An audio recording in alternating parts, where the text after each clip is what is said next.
Hey, this is Steve in Dallas, Texas. It's Saturday morning, my friend, and you are listening to Light Talk.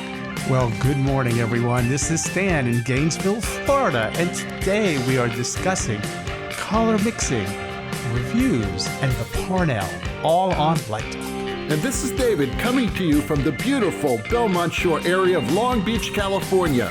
And if you don't already know, you are listening to Light Talk, and we are the Lumen Brothers. Lumen Brothers. Okay, we'll go up. Welcome to episode 169. So before we get started, we should talk a little bit about last week's show, our interview with Mark Stanley. We'd like to thank Mark for that show. Wasn't it great, guys? It was. He had a lot to say, and he said it calmly and succinctly, and I suspect you didn't have to do a lot of editing like some of these other yahoos we have on. Yeah, he just flowed. He flowed really well. It was a good. He had zenned out. He zenned out with me. You know, we were back in the Gilbert days of, cooking Indian food in hotel rooms, things like that. So we urge everyone to listen to it. It's episode 168, 1 week before this episode. It's fantastic. And Mark, thanks again for being with us. And directly, we have industry news. Oh, what's going on? Oh, there's a lot going on. First, an announcement from the Yale School of Drama and Yale Rep Theater. The Yale School of Drama, the big one, the one. Is there another one? Okay. That's the one. They're infamous.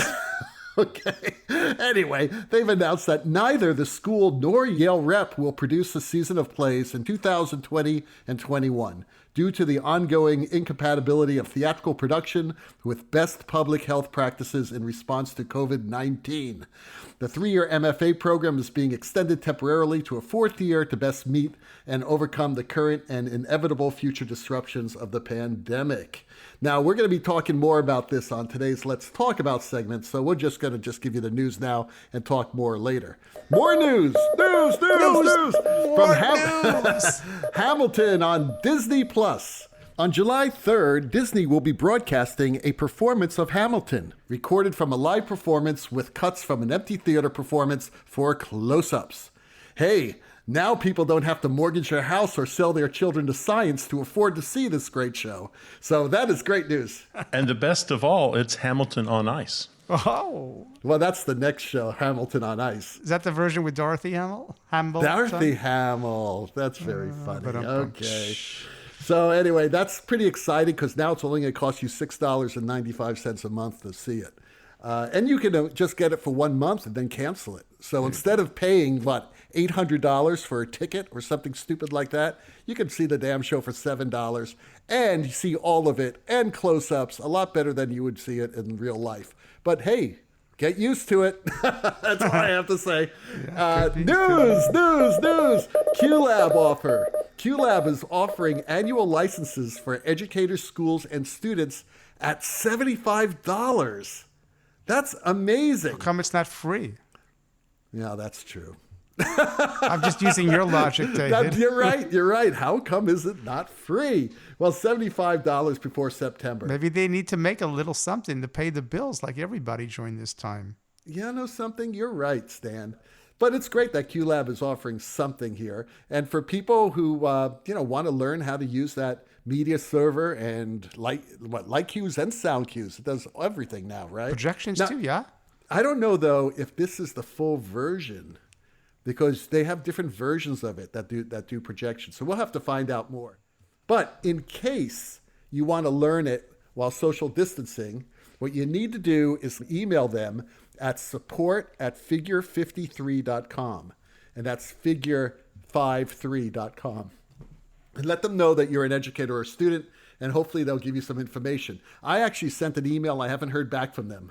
So hopefully this is real. They have to route it to they're not at the company. They got to route it to the home person. Absolutely. And finally, to talk about news. Wow, we are full of news today. Oh, we're full of it today. We're absolutely full of it. New PPP loan program. Yeah, I heard about this, David. Was it P4 or something? Or what's it called? I don't know. P4. Yeah, exactly. It's The Senate and the House has introduced prioritized paycheck protection program. So that's really the PPPP program. P4. P That's why times it's four. the P4. Exactly. Is there any documents? I meant to read about that. I got some notification yesterday through Stage Directions. I think they posted it on our Facebook page. Yes, they did. But I haven't read about it. That's why I'm saying it now. Yeah. So this bill will emphasize funding to the arts and entertainment sector of the economy, among others. The bill authorizes new lending under the Paycheck Protection Program, PPP, to small businesses with 100 employees or less. I got that. Including sole proprietorships. I got that. And self-employed individuals. I got that. That's everybody, just about everybody who's listening to this podcast now. If you are a normal or typical lighting designer or any type of theater designer or actor or anything, you are a sole proprietor. You don't need to have a separate business. So it's for all of us. And if you haven't taken advantage of the current PPP program, do so. Because it's money that is forgivable. It's a loan, and a big percentage of it, I think it's 80% of it, is forgivable. This bill would extend the application deadline for initial PPP loans from June 30th to December 30th, or longer at the discretion of the Small Business Administration, and would use existing PPP funding to make P4 loans. So be sure to reach out now and contact your senators and congresspeople and make your voice heard. This loan has not been approved yet, so you have to lobby for it. And that's something that's really exciting with this program. And everyone here should be taking advantage of it. So, David, as you read about it, and I haven't yet, is the P4 a version of this on top of, in addition to, if you've already received a PPP? I don't know. I don't know if you can do it twice or if it's replacing it. I have a feeling it's extending it, but who knows? That's just a guess. So that's all of our news. Was that enough? That was plenty. Yeah, there you go. So, okay. So Steve has our first listener question. So Randy in Georgia writes, what is the difference between a step lens and a Fresnel lens? Randy, you know, is that a bird in the background, Steve? I keep on hearing livestock, and you're in the background. He's in the barn. Steve's in the barn. Last week I heard it I'm sitting too. here in my sunroom, and I'm watching about, 150 blue jays attack a crow. Oh, wow. So, they're ganging up. Poor crow. Well, the crow should know better than to be in my backyard with the blue jays. That's just a disaster. It's now flying away. Story. It's flying away. So it's so funny because I was editing the show last week and I heard this bird in the background. I said, probably a blue jay. It was kind of nice, actually. It added a little texture to the show. Nice. So go ahead, Steve. I'm sorry I interrupted you, but I just heard this bird in distress sound, so I had to stop for a second. Well, no, that was the bird going, come on, boys, let's kick his butt some more. So in a true step lens, what you're going to find is those lenses converge on a point, and you have one focal point on that light. So it gives you a nice, clean, crisp edge. A Fresnel lens does exactly the opposite. They're slightly cut in different ways, and so you have a soft, diffuse light that comes out of it. I think why industries went to step lenses, they're not so great. Kliegel committed to this. I think the reason they did this was that a plano convex lens was expensive to make, and also because of the thickness of it, it had a tendency to absorb heat. Yeah. And so a plano convex lens was subject to cracking. Also, a plano convex lens was heavy. So you have a number of things going against it. So by cutting out that plano side of the lens and stepping it, it wasn't a great lens, but I guess they figured it was good enough for what we were doing. It didn't give you the great sharp edge that a true plano convex lens did. If you look in some of the catalogs, Strand still makes one, and there's certainly a number of European companies that make that. You can find a plano convex spotlight, and nothing has an edge on it like that little spotlight does. That plano convex lens is quite spectacular. But that's kind of the difference. I mean, if you're just looking at it, the Fresnel lens is meant to diffuse light. The step lens is not meant to diffuse light. The step lens is cut from the plano side. The Fresnel lens is cut from the output side, the front of the light. Tom from Norfolk asks, I am just getting into lighting. Can you explain subtractive versus additive color mixing? All right, we're going to do it in 90 seconds or less. So here we go. I'm timing you. Okay, thank you. So in light, subtractive color mixing is when you put a gel in front of a light. The light goes through the gels, and the gel itself will subtract the wavelengths of light of the colors that you do not want to use. So for instance, if it's a red gel, it will subtract the greens, right? And all the other wavelengths that don't contribute to that red. Now, because it's a gel and it's a material and it's actually subtracting and absorbing the wavelengths, it will create heat. Additive mixing is when you take two light sources and you actually add the wavelengths of light together, and it will change the color on stage. Another way to look at it is that if you have a light and you decide to put a red gel and a blue gel in front of it, the red gel and the blue gels will subtract the wavelengths of light to create their colors, and the resulting color of light would be this really dark purple, if you get anything out of it at all. And all those wavelengths of light are turning into heat. Then if you take two lights and you put the red gel in one of those lights and the blue gel in the other, and you point them on stage and they overlap, then you're actually going to get magenta, which is a lighter color. In additive color mixing, whenever you mix two lights together, the resulting color is lighter. In subtractive mixing, the color will always be darker. I don't care because I have in my hand a Roscoe mix book. And it goes everywhere with me. I took my car to the car wash today and I did some analyzing of light. I've got my mix book. I have my mix book. I got mine last week. I was very thrilled.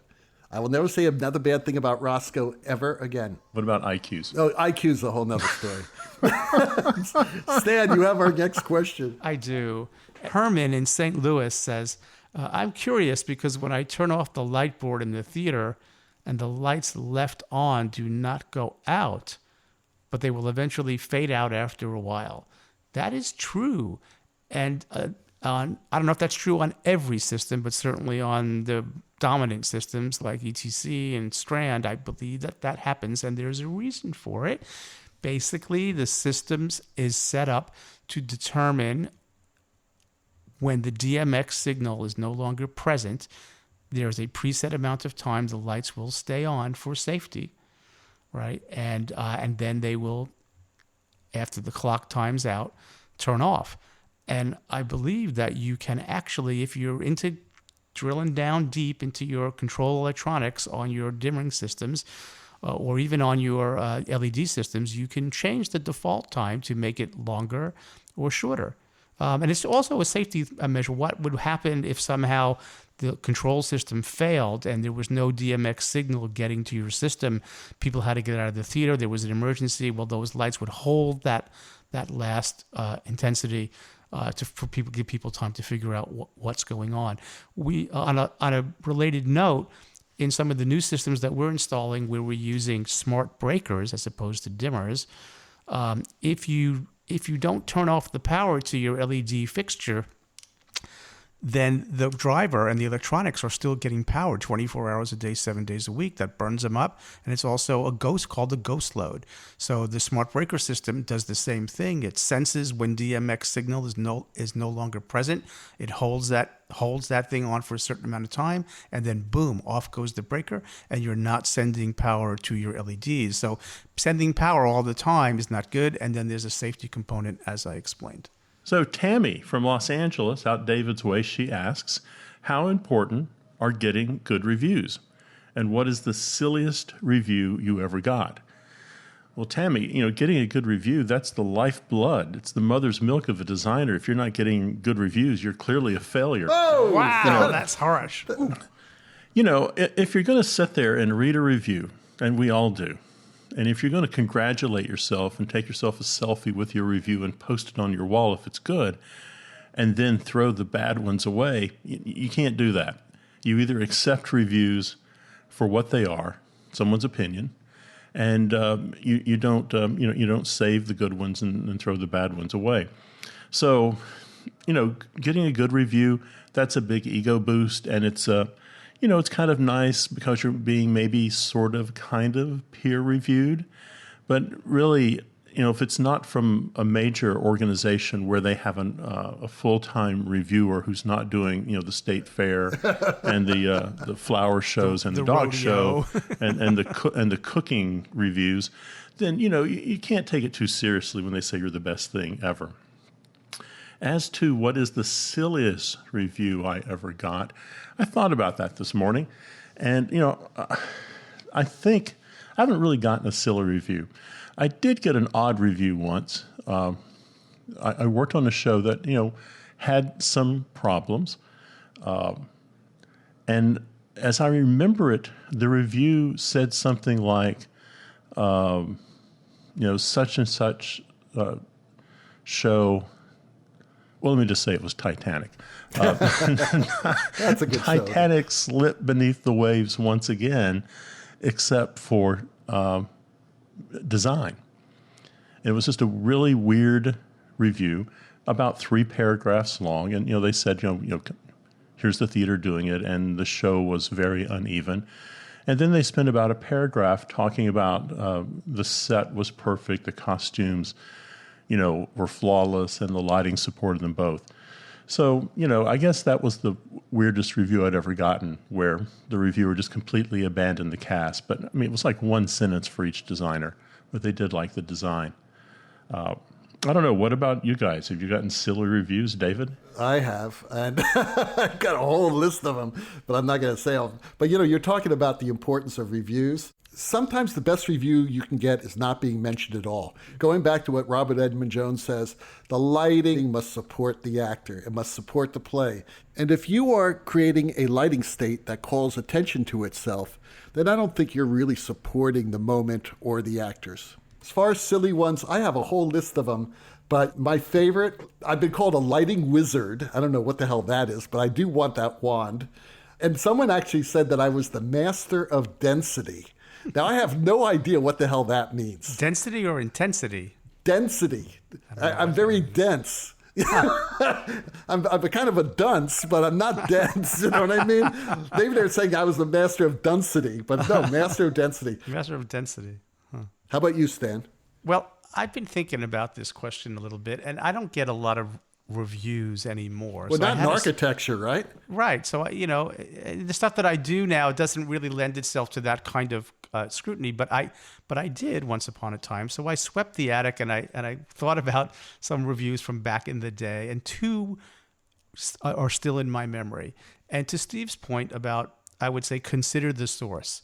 So the source can be educated and sophisticated and know what they're looking at or not. And I thought of 2 reviews, one of which I thought was a little bit too much, right, about my work, and the other one that I thought was really kind of astute.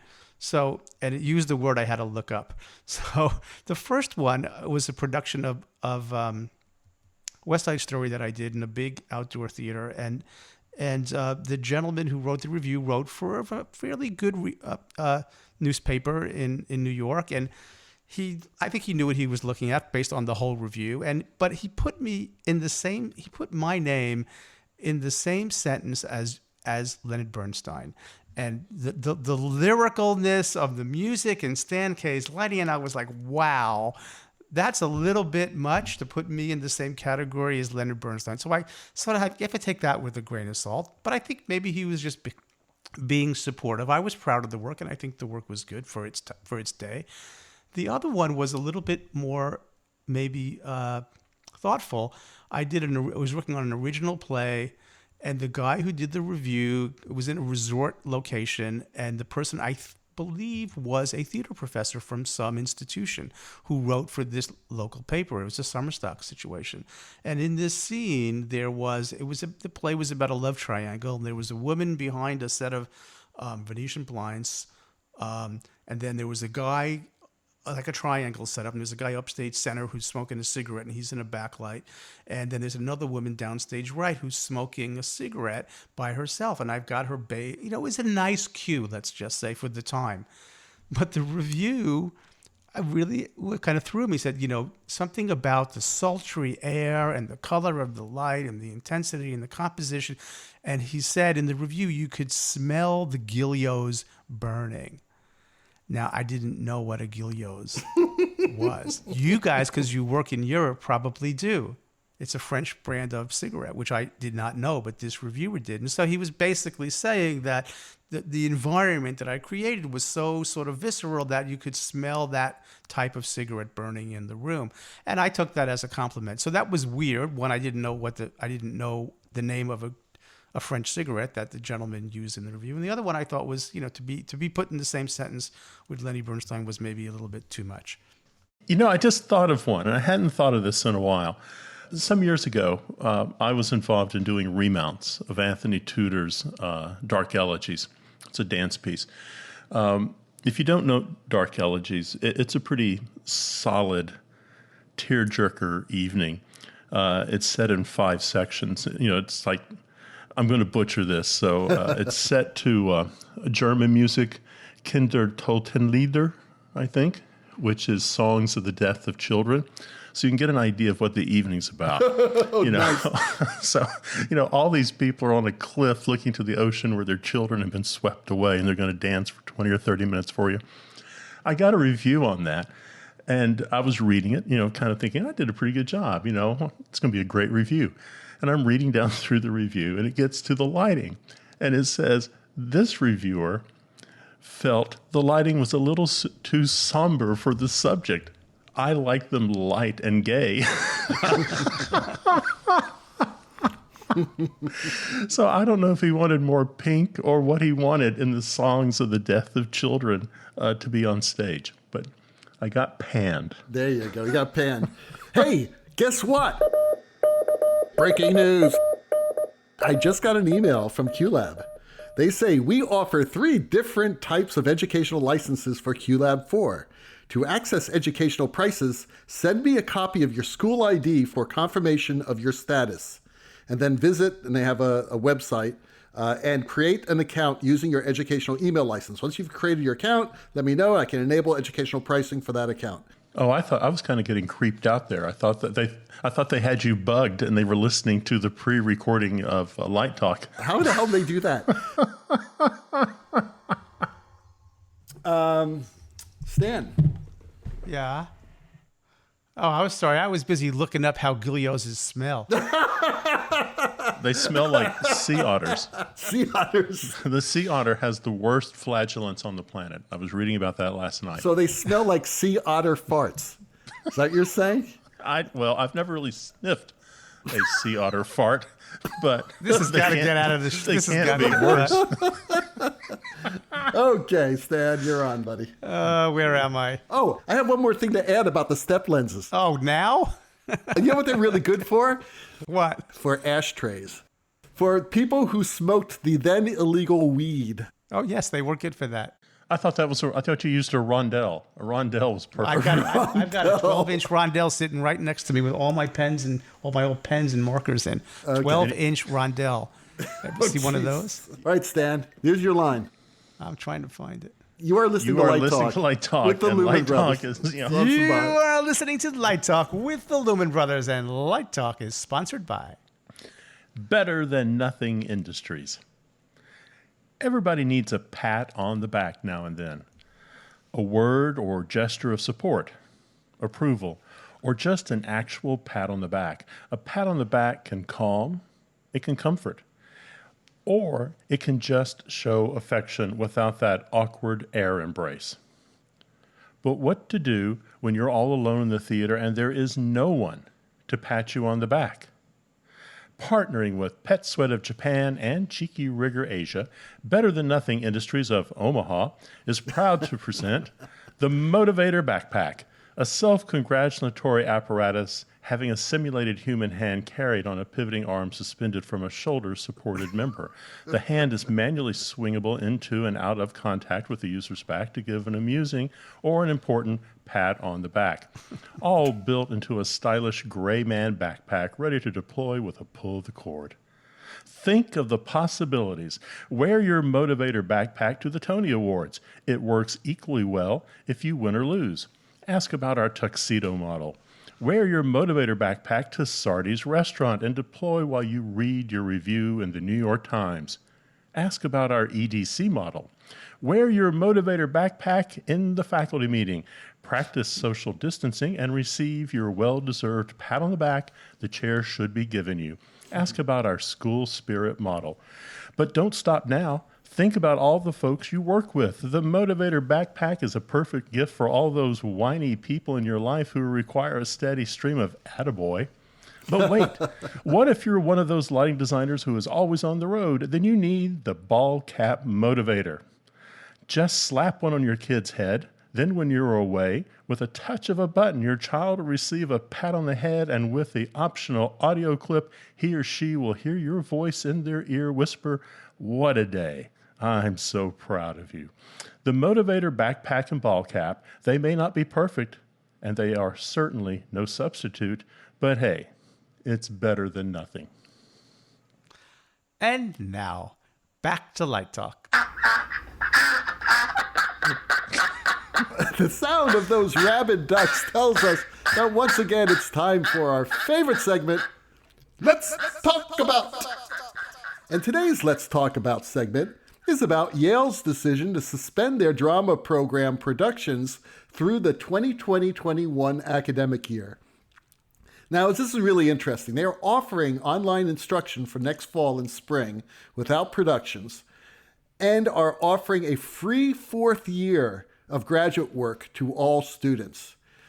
Incoming first-year students must take the fourth year, but it's optional for continuing second and third-year students. Now, I found this really, really interesting. And, looking at the program from what they've released, they're basically giving a fourth year to the students for free. If the school has a lot of money, that's great. This is actually the way to do it. But it's different for every school. Not every school can support that type of expense. But I think this is the right way to do it personally, because I believe, and I'm sure that I'm speaking for my brothers here, and probably for many of you, that in order to learn theater, you have to do theater. And you have to do theater usually in a theater. So if you can't have access to a theater, then as much as we try to do virtual shows, which are great, don't get me wrong, I think there's a lot of skills that can be learned there that can be positive. I think graduate school, those 3 years are really important to be able to spend most of them, if not all, in the theater. What do you guys think? I read this Yale thing, and I think there's something else here. When you talk about being able to afford it as a university, there's a slightly different angle on this. And that question is, how many students will we be able to recruit for the university? So our recruitment cycle that's starting, I'm not sure that students aren't going to continue to sit out for a while and not rush back.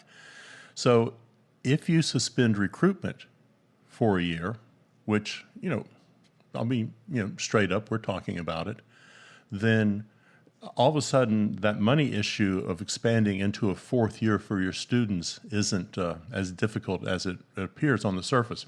I mean, there's a problem on the back end of it when you do have a year without students. But you have a design faculty who can come in and design the season. So I think recruitment and cost, and of course Yale has an endowment that can afford this, but I don't think it's out of the reach or out of reason for a lot of schools to explore this idea. But I do agree with you. We talk about the process of theater at SMU, and we put a lot of lip service into the process. And if that process is stopped in some way, then you're not getting the same type of education. You can still learn. You can still do other things, other projects. If I were going to suspend everything, then I might offer not only a year of Vectorworks, I would offer a year of AutoCAD also. So there's other things that can be done. Mm-hmm.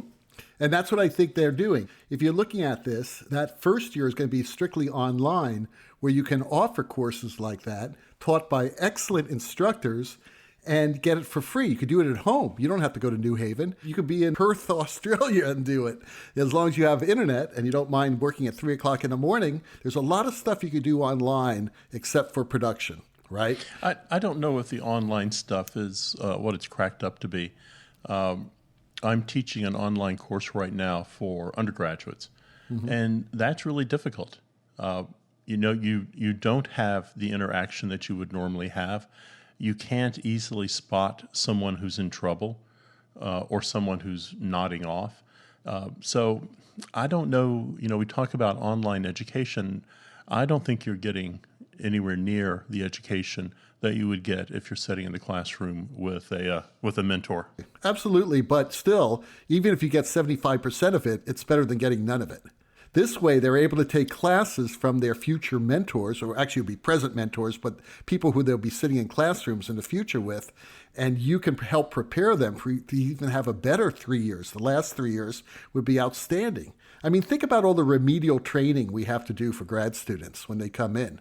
Sure. And all that can be taken care of immediately, in that first year. And then you'll have 3 more years. Again, if the school can afford it, I think this is the way to do it. Well, the danger here is there are some schools that can do this and provide a good curriculum. And I think Yale is one of those schools. I think NYU, Boston, Cal Arts, I think there's schools out there that can do it. And then I think there are other schools that are going to struggle. And then I think there are those third-tier schools that are starting to say things like, oh, we'll have webinars and we're going to call our alumni up and we'll have, these interesting classes. And they're not. They're simply not. They're not doing anything except, providing your alums to tell war stories to your students in class about how it was when they got started. I'm starting to explore right now with a couple other schools. We are, and it's pretty easy actually to do. We're going to combine our resources. Mm-hmm. So I'm going to teach class 1 week, and I will have my students and the other 2 schools' students in the classroom with me. Mm-hmm. And then we'll rotate. And then I will be the passive listener, and the other school and the other designer will be taking over the class. So I think it's going to be interesting because I'll get 2 interesting perspectives in my classroom who actually are teachers who have something to say other than, I remember when I used a Lico to shine a light on the psyche and make a moon. And let me be clear about this. I'm going to give a tip of the hat to Mark Stanley. But can you imagine the impact that Mark could have in your classroom if you're sharing his students and his knowledge with you and your students, and you're sharing your perspective with him? I mean, that would make a really lively conversation in the classroom. So again, it's finding that right combination of people. First of all, I want to get to Steve's point and what he just described, which is very exciting, and amplify it. But I think Yale's, in this particular case, and I'm not, they stepped up and are leading. And I really respect the decision that they made on both an ethical and a moral level. And I like that they also included to focus on the racial issues that the country is confronting, finally, in a way. And I'm learning a lot myself as a white guy right now. So I think that, and they also talked about the endemic 7-day-a-week workload on production people, and really, which said they were already planning on moving from 7-day work weeks to 5, and really taking a good look at that. So there were some other things embedded in that time to reflect that they talked about, which I think should not go unnoticed. And Steve, I want to sort of amplify what you said about having other faculty sharing the course in the way that you described. I really think that that's exciting, and congratulations for doing that. And I think I'll probably, imitation is the highest form of compliment. So I think I may copy you on that. That's fantastic. I teach a course and have been for about 18 years now at Florida with a colleague in architecture. We got a grant, we developed the course, and we team teach that course with theater students and architects. And when we can't do it for whatever reason, when the schedules don't line up or whatever, the course just is missing something. And when we do it together, the synergy of the two of us is not only great for the students, it's great for us. And I think that's what you're saying. And so I think that's a really fantastic thing. He brings things to the table that I cannot bring, and he appreciates that I bring things to the table that he does not. And we continue to learn from each other as part of that class, and the students sense that as well. So I think that's a really wonderful thing that you're presenting there. Well, David, one of your mentors led the way in this, and that was Bill Eckert. Right. And Bill and Ming would bounce back and forth between SMU and Yale. So we have that model. We're simply not buying airplane tickets anymore. We're using Zoom. Again, and you have the resource. Your friend Polly Constable. What a person she would be in the class, or Josh White.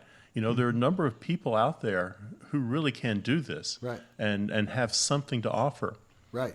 Well, Josh is always, from the first time I met him, he said, "Hey, I'll be happy to talk to your students next time in LA. Well, we could do it on Zoom." Exactly. I think we could all reach out and make this a really great experience for the students. Instead of just saying, well, we're going to have to change this class a little bit, to work online. Maybe change it a lot. Maybe just change a lot. Throw out the old model. I mean, that's what I'm doing with 2 of my classes this fall. Maybe you do throw the baby out with the bathwater, and you start with something fresh and new with no preconceived ideas about it, and you just go for it and risk. I mean, the worst thing that happens is my idea explodes, and it was a terrible idea for the fall semester. Right. Doesn't mean I'm linked to that for the next 10 years. Right. Exactly. You said something else, Steve, that was very interesting. You're talking about smaller colleges, which is true. I think this pandemic is going to weed out a lot of schools. Unfortunately, a lot of schools they're going to be in financial trouble because the way things are going right now, with the way this pandemic is accelerating, I doubt seriously any university is going to be open in the fall. I just don't think it's going to happen. For universities not to get that tuition, some of these private universities, not everyone has an endowment. It's going to change everything. I mean, look at Clemson. Clemson is, a week ago they had, 5 or 6 players infected. Now they had 17. I mean, this is going to change how we perceive sports. It's going to change how we look at politics. There was an interesting thing on NPR today. A professor from Harvard just wrote an article, I think, for the New Yorker on what Shakespeare had to say about the plague. I didn't realize that the bubonic plague went for almost 300 years in Europe. 300 million people died. It changed everything about Europe. It changed perceptions for centuries to come. Exactly. And Steve has our final question of the day. John in Denver writes, what do you think about the ETC PAR, the MCM PAR, and the ParNel, the whole family of ETC line there? Okay, succinctly, I really like the ETC PAR. It's great. You use that HPL lamp in it, so I don't have to have a huge inventory of PAR 64 lamps. If a student, and I deal with students mostly, if a student hangs a PAR 64 lamp and throws a medium in there and realizes they've made a mistake and they want to go to a wide, I either have to buy a wide lamp or they get stuck with their mistake, but I have to keep an inventory of lamps. I don't with the ETC PAR. I have an inventory of lenses. If I'm looking at it from what I always tell the university, if I look at it from an electrical consumption point of view, that ETC PAR is a 575 watt compared to the 1,000 watt PAR 64. So, I mean, that's about a 45-50% energy savings cost right there. That whole family, the PAR, the MC PAR, and the ParNel, they're all nice and compact. I can put more on a pipe. They weigh less. They put a good punch of light out. The MCM I've never used. I had to look that up, and that simply stands for metal cold mirror. And that PAR suggests that it puts less heat out of the front of the fixture. So I believe what ETC says about that. Sadly, John, that brings me to the ParNel. So I think ETC was onto something with the PAR, and clearly I think the MCM, I mean, that would be great in houses of worship or, places where you're worrying about air conditioning and things like that. So I'm all for that, though I've never used it. But I've used the ParNel. and I will tell you a story. I was, sorry, ETC, I was at LDI when the ParNel came out, and they had their booth, and they were showing the ParNel. And, they would shine it on the floor, and it looked good. Don't get me wrong, it looked good. but Altman was right beside them. And every time they would turn the ParNel on and demo it, the Altman salesman had a 6-inch Fresnel aimed at the same spot on the floor. And he would go 97, 95 all day long and turn it on. And so I think the price point, I think it's a good idea. The price point was kind of rough, but it's like a 30 to 45 zoom. It does put out a nice soft field of light. I just kind of felt that it didn't quite have the punch of the Altman 6-inch Fresnel. Now, I could be crazy about that, but I don't know. Have you guys used any of this equipment? We bought the hype on the ParNel. I think we don't have that many. I think we have a lot of the PARs, but I think we have like a dozen maybe of the ParNels, and I think Steve's critique is right on. The real genius behind the ETC PAR, I can't tell you how many times I got burned or zapped reaching my hand in the back of an Altman PAR can and holding that porcelain in my hand and trying to spin the bottle. I mean, that alone, having that lens mounted in a rotating ring, alone, they deserve an Emmy for that. Absolutely. That was a huge leap forward, The ETC PAR is a great light. They should have stopped. I don't know what the thought was behind. I could hear the conversation. Let's give him can we combine a PAR and a Fresnel? That was is that why they call it the ParNel? Didn't you get that? Oh man, you missed that? That's too clever for me. That's the marketing hype, right? It's the PAR can and the Fresnel hybrid. Well, there you go. Well, the rocking sounds of the Luminoids tell us that once again you spent another morning listening to Light Talk. You can hear our show on Spotify, iTunes, Google, and just about every podcast site out there. Check out our website on lighttalk.org for future guests, and be sure to follow us on Facebook and subscribe to our podcast. That way you will not miss a second of Light Talk fun. No guarantee is offered regarding the accuracy of any statements or opinions made on this podcast. However, if you choose to litigate, the law firm of Fleck, Flock, Flare, and Glare and their paralegal Snoot will defend us until our retirement funds are depleted. Light Talk is written and produced by the Lumen Brothers, coming to you from Long Beach, Gainesville, and the Republic of Texas. And be sure to tune in next week when we discuss the deeper mysteries of lighting design and technology. All of that and a new sponsor. Light Talk, broadcasting questionable Lumen knowledge and humor around the world. So we'll see you all next Saturday morning. Stay healthy, stay happy, and bye-bye from Light Talk. Wear a mask. Can't